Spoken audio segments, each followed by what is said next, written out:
बिस्मिल्लाहिर्रहमानिर्रहीम अस्सलाम वालेकुम। आज हम बनाएंगे एक प्याले गंदम के आटे से बहुत ही मज़ेदार क्रंची स्नैक्स। कम बजट में बनने वाला यह स्नैक्स आप इफ्तारी में बना सकते हैं, चाय के साथ बना सकते हैं। उम्मीद है कि आप लोगों को भी रेसिपी पसंद आएगी। अगर रेसिपी अच्छी लगे तो इसे लाइक, शेयर और सब्सक्राइब करना मत भूलिएगा। इसके लिए एक प्याली गंदम का आटा लें, इसको छानकर साफ कर लें।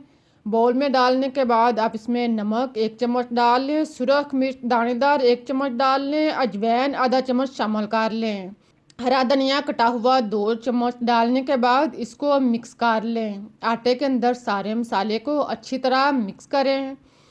फिर आप इसमें से 2 से 3 चम्मच आटा जो है वो निकाल कर एक साइड पर रख दें। बाकी आटे में आप ऑयल या घी 2 चम्मच शामिल करें। घी को आप इसके अंदर अच्छी तरह मिक्स करें, इसको जज़ब करें। ऑयल को आटे में अच्छी तरह मैश करें। ये चेक करने के लिए कि आटा तैयार हो चुका है आप मुट्ठी बनाएं। अगर मुट्ठी टूटे नहीं तो समझ लें कि आटा तैयार हो चुका है। अब आप इसमें ज़रूरत के मुताबिक पानी लगाएं और इसको गूंद लें। इसको आप 3-4 मिनट तक आम आटे की तरह गूंदें, लेकिन थोड़ा टाइट रख कर इसको गूंदें। गूंदने के बाद आप इसके ऊपर घी या ऑयल लगा दें ताकि इसके ऊपर सिकरी ना आए, खुश्की ना आए। इसको आप 10 से 15 मिनट के लिए एक साइड पर रख दें। आप 3 से 4 अदद आलू दरमियाने साइज़ के या आप 2 अदद आलू लार्ज साइज़ के ले सकते हैं। इनको उबाल कर छिलका उतार लें और इसको क्रश कर लें या मैश कर लें। आलूओं को नरम करने के बाद अब आप इसमें 1 अदद प्याज लें, इसको आप बारीक काट लें। हरा धनिया कटा हुआ और हरी मिर्च 2 अदद कटी हुई। इन सारी चीज़ों को तैयार करके इसमें शामिल करें।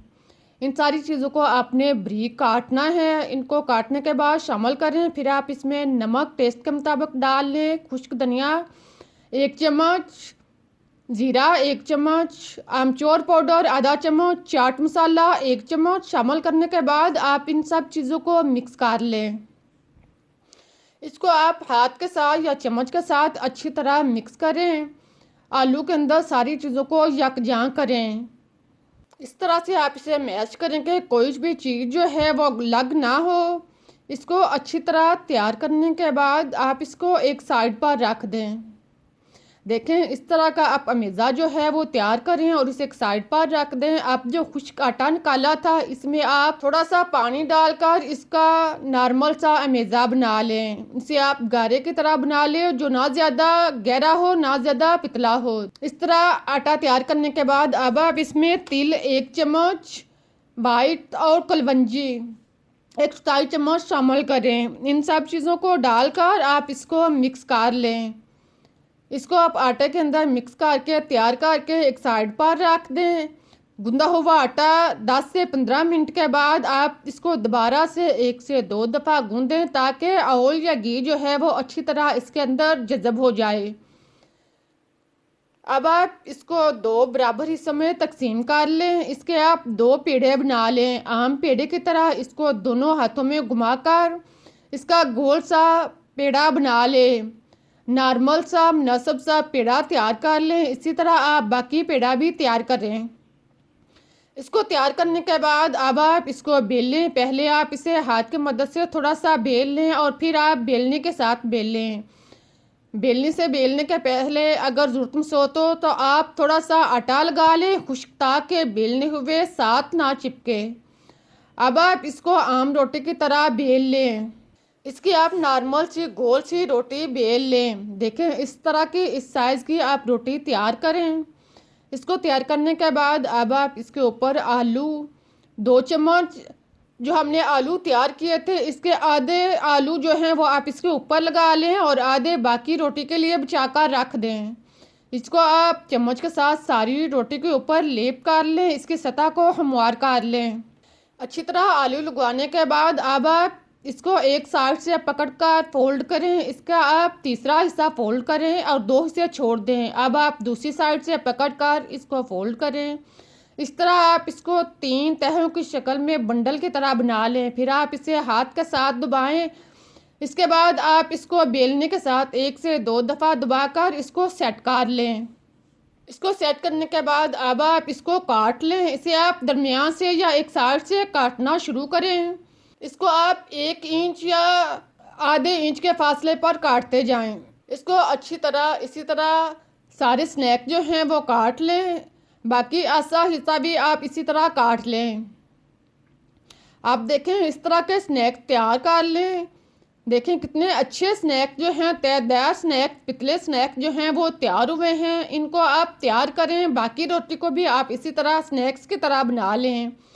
इनको आप तैयार करने के बाद अब हम इसे फ्राई करते हैं। फ्राई करने से पहले आप आटे के अंदर इसे डुबो लें। आटे को आप चम्मच के साथ 1 से 2 दफ़ा दोबारा मिक्स कर लें ताकि इसके ऊपर जो पानी है वो इसमें अच्छी तरह मिक्स हो जाए। अब आप एक एक करके स्नैक इसमें डुबोते जाएं और फिर आप इसे फ्राई करते जाएं। स्नैक्स को आप एक एक करके डालते जाएं। बर्तन की रिक्वायर के मुताबिक आप स्नैक्स डाल लें। स्नैक्स डालते हुए ख्याल रहे कि आपने स्नैक्स को ऊपर नीचे नहीं डालना है, इनको आपने साथ साथ डालना है और फिर आप इसे फ्राई होने दें। 1 से 2 मिनट तक इसी तरह फ्राई करें। फिर आप इनको हरकत दें। कुछ स्नैक्स जुड़ा हुआ है तो आप इसको अलग कर लें। इसी तरह सबको सेपरेट करने के बाद अब आप इनकी साइड चेंज करें। जब एक साइड से ब्राउन हो जाए तो इसकी साइड चेंज करके दूसरी साइड से भी इनको ब्राउन करें। दोनों साइड से इनको अच्छी तरह क्रिस्पी ब्राउन करें। जब इस तरह का कलर चेंज हो जाए तो आप इसको निकाल लें।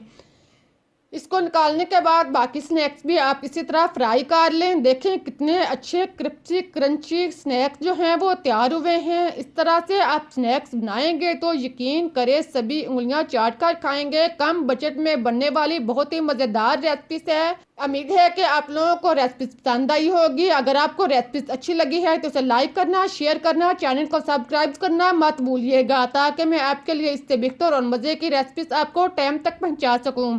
आप इसको केचप के साथ, हरी चटनी के साथ या आप दही की चटनी के साथ, इमली की चटनी के साथ, चाय के साथ, जैसे भी चाहें मज़े से नोश फरमाएं। अल्लाह हाफिज़।